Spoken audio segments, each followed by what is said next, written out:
शहर की धूल भरी गलियों में हर सुबह एक ठेला सजता था। ठेले पर ताजा आलू टिक्की की खुशबू उठती, लेकिन उन टिक्कियों की खुशबू से ज्यादा भारी था उस आदमी का दुख। उसका नाम था रघु।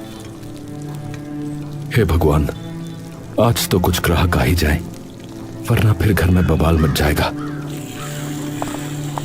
रघु की जिंदगी एक तवे पर चटकते तेल जैसी थी। शोर बहुत, लेकिन हासिल कम। दिन भर खड़ा होकर आलू टिक्की बेचता और शाम होते होते बस कुछ सिक्के उसकी जेब में खनकते। अरे भाई, तेरी टिक्की में ना यार उतनी भी खुशबू नहीं आती है जितनी जो है वो शर्मा जी के ठेले से आती है। साहब, एक बार चख तो लीजिए, फिर मेरी टिक्की भूल नहीं पाएंगे। हाँ, लेकिन अक्सर लोग सिर्फ देख कर आगे निकल जाते। वही पुराना दिन, वही सूनी उम्मीद। घर पर हालात और बिगड़े हुए थे। बूढ़ा बाप खाट पर पड़ा कराहता रहता।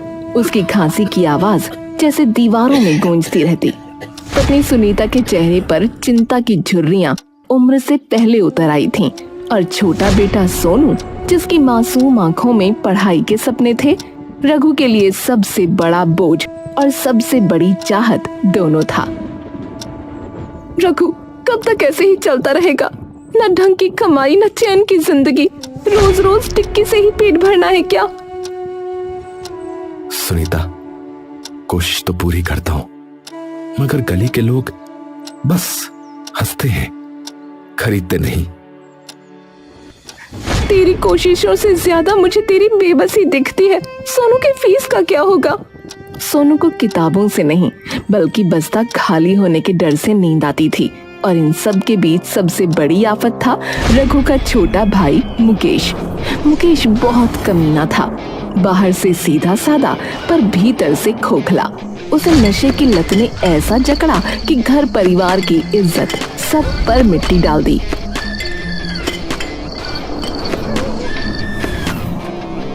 भाई तो दिन भर खपता है, मौज तो असली मैं ही कर रहा हूँ। ये मुकेश की वरी असली मौज। यही तो है असली जिंदगी। खाओ पियो, सुट्टा फूको और पड़े रहो। मुकेश, तुझे बार बार समझाया मैंने, मत चुरा मेरे आलू, ये मेरे घर का सहारा है। तेरे आलू का मैं करूँ तो करूँ क्या रे? तू बेच चाहे मैं बेचू, फर्क क्या पड़ता है भाई? आखिर भाई हूँ तेरा भाई। भाई है, इसीलिए तो बरसों से झेलता आया हूं, मगर अब नहीं। तेरे नशे ने घर का चैन छीन लिया है। तू निकल जा मेरे घर से, निकल जा। वो रात जैसे किसी तूफान की तरह थी। रघु का दिल पत्थर हुआ और उसने छोटे भाई को घर से धक्के मारकर बाहर निकाल दिया।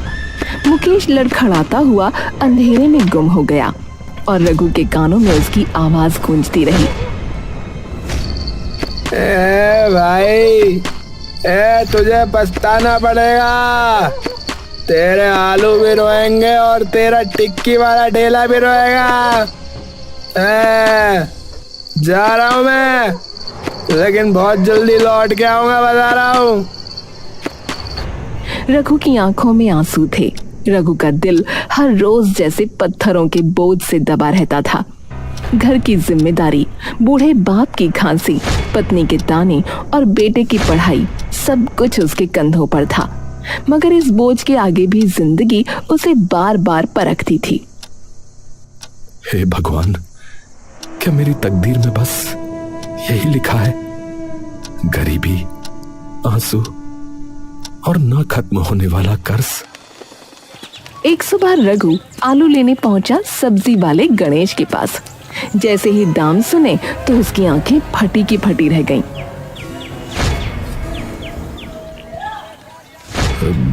गणेश भाई, ये क्या मजाक है? इतने महंगे आलू लोग खरीदेंगे कैसे? मेरा धंधा बैठ जाएगा। अरे रघु, देखो भाई, मजाक नहीं है। जितने में किसान से आलू मिलते हैं उतने में ही तो मैं तुम्हें देता हूँ। ऊपर से घर पर मेरा बाप बीमार है? दवाई का खर्चा अलग। अब बताओ मैं क्या करूं? क्या करूं मैं? अरे तो क्या मैं चोरी कर लूं, तेरे आलू उठा के ले जाऊं?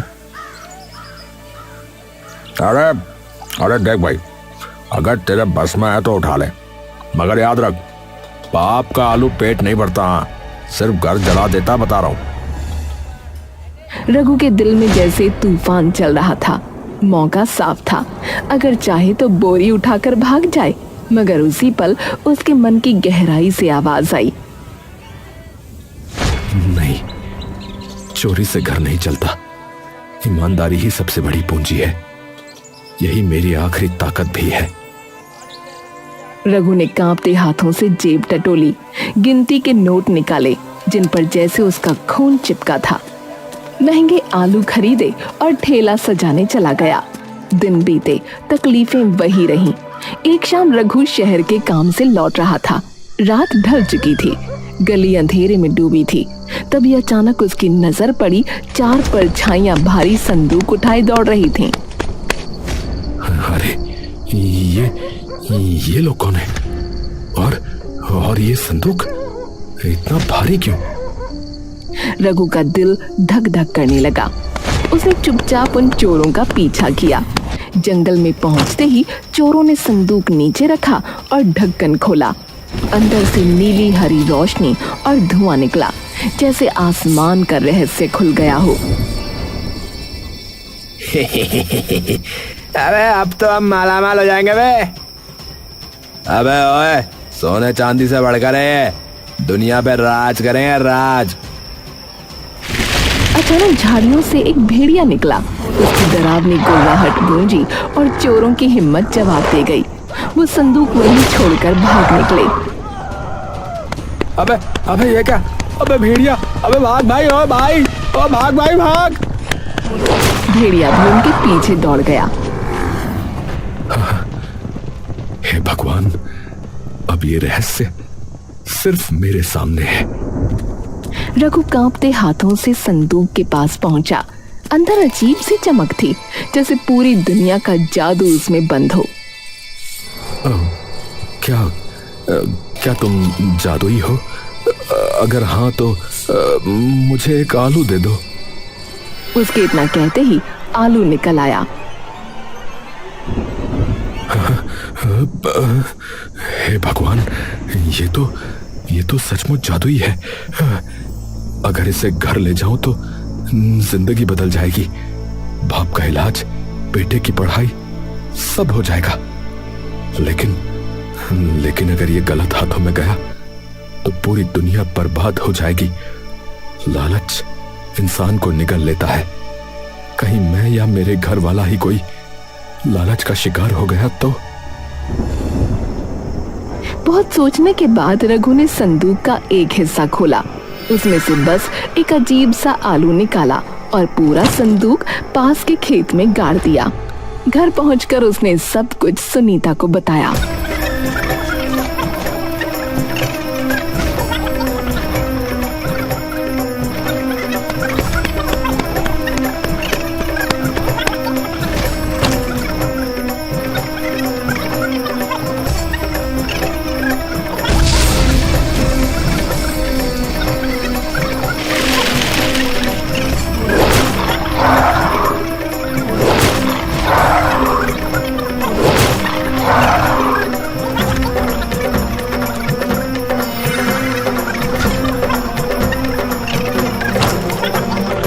सुनीता सुनते ही जैसे आग बबूला हो गई।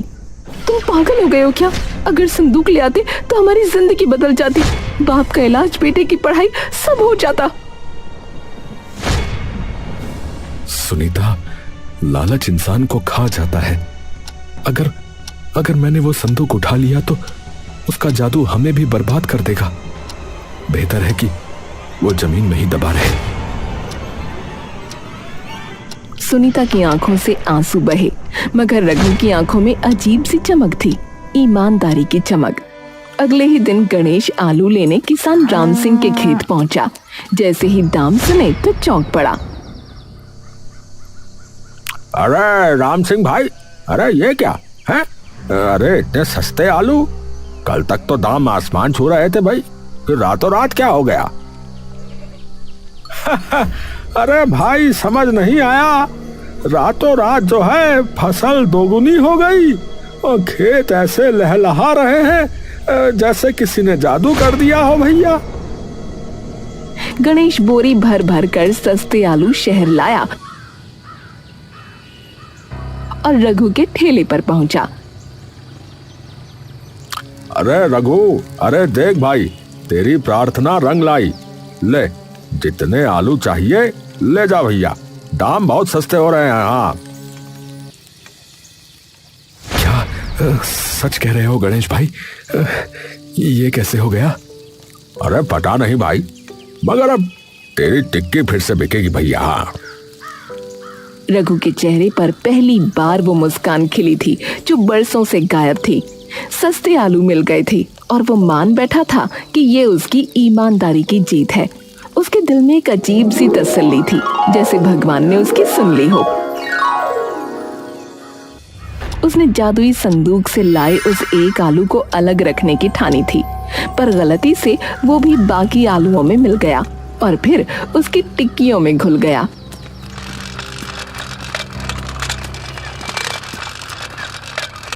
बस अब आज का दिन अच्छा निकल जाए, शायद अब मेरी किस्मत पलटने वाली है। सड़क पर पहली ही लहर चली आलू टिक्की की महक। वो महक जैसे किसी जादुई मंत्र की तरह हवा में तैर रही थी। राह चलते लोग रुक रुक कर सूंघने लगे। बच्चे खींचकर अपनी माओं को ठेले तक ले आए। अरे भाई, अरे अरे आज तो तेरी टिक्की से गजब की खुशबू आ रही भाई, एक प्लेट लगा दे यार मेरे लिए। लीजिए साहब, बिल्कुल लीजिए, गर्मा गर्म टिक्की। और जैसे ही पहली टिक्की ग्राहक के मुंह में गई, उसके चेहरे पर ऐसा सुकून फैला जैसे बरसों का दर्द मिट गया हो। उसके बाद भीड़ जुटती चली गई। भाई मेरे लिए भी एक प्लेट यार, बड़ी अच्छी खुशबू आ रही। भाई क्या हो गया, क्या डाला है? जल्दी बना दे यार, इंतजार नहीं हो रहा अब। और रघु, मेरे बच्चों को भी खिला, इतनी खुशबू तो कभी किसी ने नहीं सूंघी। रघु का ठेला मानो तीर्थ बन गया हो। भीड़ उमड़ने लगी। टिक्की इतनी तेजी से बिकने लगी कि रघु की हथेलियां तवे से तेज गर्म हो गईं। शाम ढली, पैसे गिनते गिनते उसकी आंखें नम हो गईं। पहली बार घर जाते हुए उसके कदम भारी नहीं, हल्के थे। सुनीता, सुनीता, देखो देखो, आज तो सारी टिक्कियां बिक गई। और ये देखो, पूरे 100 के नोट। हे भगवान, ये सच है। आज तो लगता है जैसे कोई सपना पूरा हो गया। हाँ, और सपना अब खत्म नहीं होगा। बचे हुए कुछ टिक्कियां रघु ने घर वालों को खिलाईं। चलो आज तो मैं भी चखती हूँ आपकी मेहनत का स्वाद। रघु, ये तो जैसे रसना पर अमृत उतर आया हो।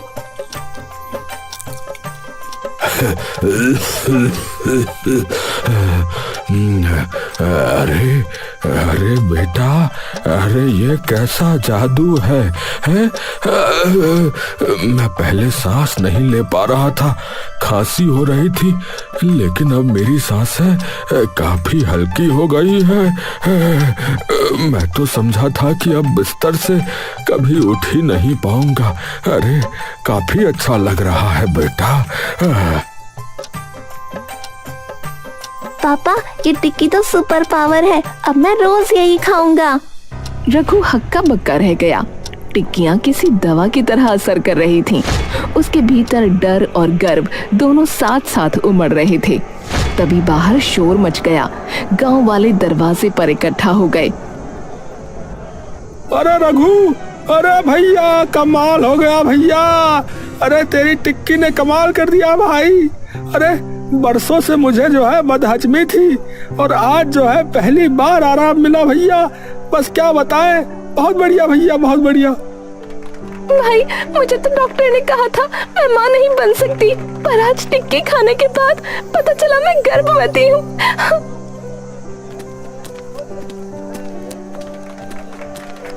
अरे रघु काका, अरे अरे मेरे पैरों में जान लौट आई। देखिए मैं भाग सकता हूँ, दौड़ सकता हूँ। गांव वाले मानो उसे अवतार मान बैठे। चारों ओर से आवाजें उठ रही थीं। रघु भाई की जय हो, जय हो, जय हो। रघु की टिक्की अमर रहे, अमर रहे, अमर रहे। रघु भाई की जय हो, रघु भाई की जय हो। अरे अरे मित्रों, ये सब मेरी मेहनत का नहीं बल्कि भगवान की कृपा का फल है। मैं तो बस एक ठेले वाला मात्र हूँ। अगले दिन सुबह रघु ने फिर से ठेला सजाया। भीड़ पहले से दोगुनी थी, पर इस बार उसके सामने खड़ा था गांव का दूसरा टिक्की वाला।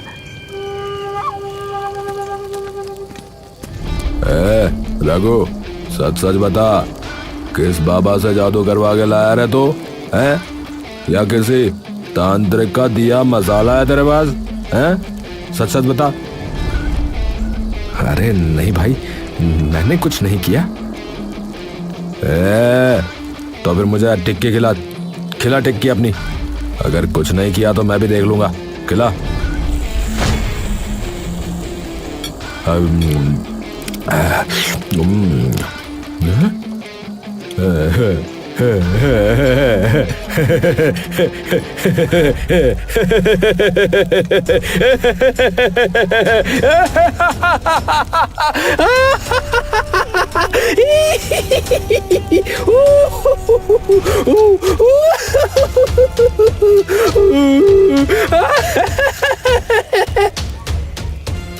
और अचानक उसकी आंखें उलट गईं। वो बेतहाशा हंसने लगा, जमीन पर लोट-पोट होकर पागलों की तरह चीखने लगा। अरे अरे ये क्या हो गया है? लगता है रघु की टिक्की खा के ये पागल हो गया भैया। अरे अरे नहीं भैया, ये सच नहीं है। मैंने कुछ नहीं मिलाया। ये मुझे बदनाम करने की साजिश है। भीड़ में खुसुर फुसुर हो गई। रघु के माथे पर पसीना छलक आया। एक पल पहले सबको शक था, पर तभी रघु का सच्चा दोस्त रवि सामने आया और पूरी भीड़ से ललकार कर बोला। अरे गांव वालों, अपनी आंखें खोलो। ये रघु कोई धोखेबाज नहीं है, बल्कि ईमानदारी का देवता है। ये पागलपन फैलाने वाला दूसरा टिक्की वाला, मुझे तो यही चालबाज लगता है। ये लगता है मेरे दोस्त को बदनाम करना चाहता है। भीड़ में हलचल मच गई। लोग समझ नहीं पा रहे थे कि किस पर यकीन करें, पर रवि की आवाज में इतनी सच्चाई थी कि जैसे आसमान भी गवाही दे रहा हो। हाँ भैया, रघु जो है सदैव ईमानदार रहा है। हम सब जानते हैं। ये दूसरा टिक्की वाला ही मुझे भी धोखेबाज लग रहा भैया।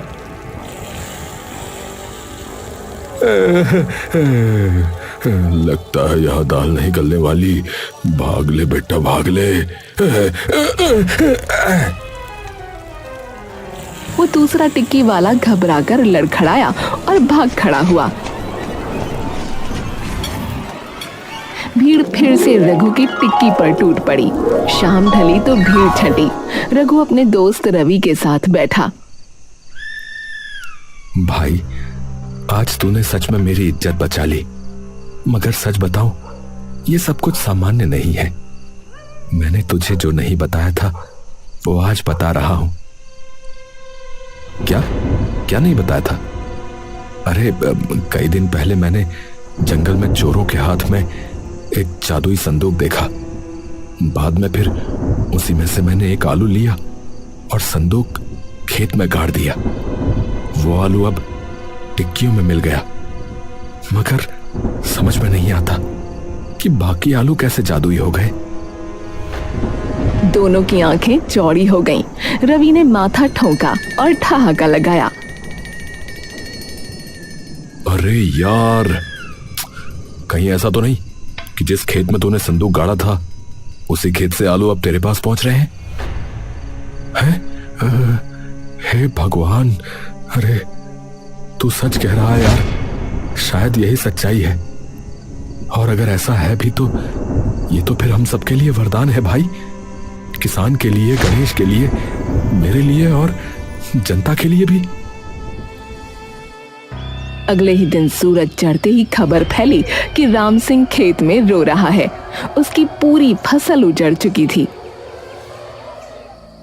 अरे भैया, हे भगवान, क्या हो गया?